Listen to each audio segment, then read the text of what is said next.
I realized that there was two pieces that I haven't shared with you regarding the pedagogy of teaching entrepreneurship classes, and that has to do with experiential learning and the use of games.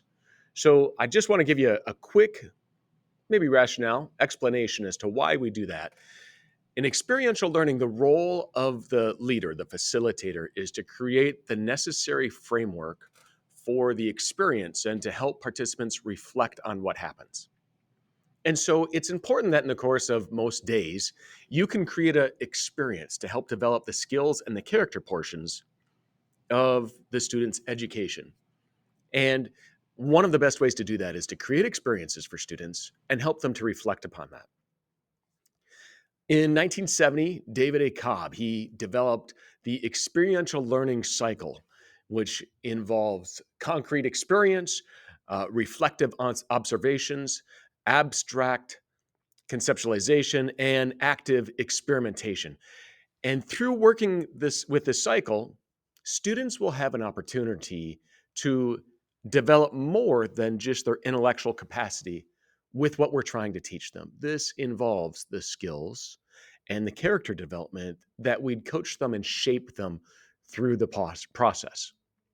The other thing that I wanted to mention is one of the easiest ways in the classroom to develop experiences for students is by playing games.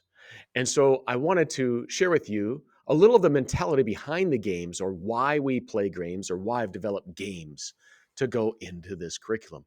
You'll notice that it is chocked full of games. Every classroom is different. Every group of students is different. And so maybe some of these games won't fit. Maybe they aren't the perfect fit for your class. There are tons of games that you could find online that might be the perfect fit for you. But why do we play games in entrepreneurship class? What do we hope to gain from playing games? Well, a few things. First of all, they break down barriers amongst the students. They teach communication, cooperation, and trust through experiences. They stimulate creative thinking and problem solving. They create bonds between the students and the teacher, or maybe we could say coach. And they create, they develop an atmosphere of fun, excitement, and even adventure that gets students into the learning process. They even stretch students out of their comfort zone. All of this can be vital for developing the skills necessary to become an entrepreneur. You see, when people are having fun, fun is important too. When they're having fun, they participate. And when students participate in their own learning experience, they learn much more effectively.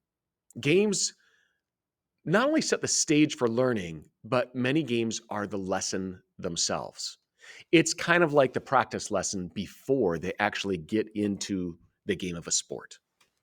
And some of these games will create some of those simulations, hopefully, to help students get that inch of confidence that they might need to be able to succeed in other things. So, again, I just wanted to mention there are a lot of games that we put into the curriculum. You're welcome to skip them at your own peril. Or you can choose other games if you don't think that the games that I have chosen to go along with the lesson are a perfect fit for your group. But I highly recommend that you take a little time, put a little effort into setting up the games well. One of the things you'll notice in the way that I set up games is I often ask students about a mindset question before the games begin. So I'll ask them to think about, are you going to be competitive in the middle of this game? Does everybody have to participate? Or maybe not. Should you commit to finishing the game, no matter what happens and how challenging the game is? And you'll see that how they develop their mindset before the game is a great introduction to developing your mindset for other tasks in life.